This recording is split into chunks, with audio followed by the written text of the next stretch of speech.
Today we're reading the book of Nehemiah. We begin that book today. The first four chapters, chapters 1 through 4. Now this is not just a book of history. Yeah, true, it does talk about when the exiles returned back from captivity and what they did. But what's the big deal about Nehemiah? Well, here is the significance of these events. The book of Ezra records the decree from the Persian king Cyrus and the resulting completion of the rebuilding of the temple in Jerusalem. However, the city at this point has not been restored. The walls around the city are a mess. The book of Daniel contains a prophecy in Daniel chapter 9, verses 24 through 27, which covers a number of issues, but the one we're most interested in here is the decree to rebuild the wall around Jerusalem. Daniel 9:25 says, "Know therefore and understand that from the going forth of the command to restore and build Jerusalem until Messiah the Prince, there shall be 7 weeks and 62 weeks. The street shall be built again and the wall, even in troublesome times." The term weeks is translated from a Hebrew word shabu'ah, which means a group of 7. So here's where we are.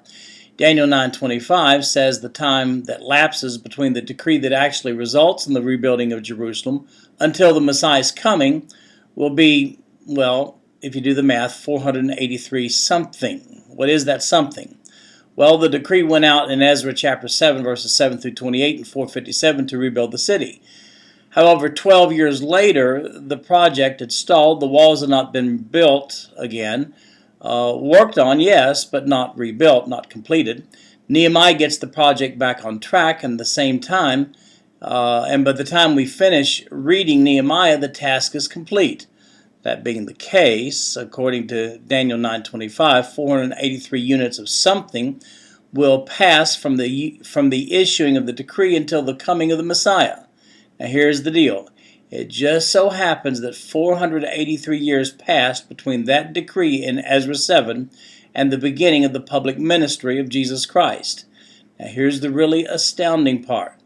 Daniel's prophecy was issued over 100 years before these events in Ezra and Nehemiah even began to take place. Now how's that for a useful prophecy?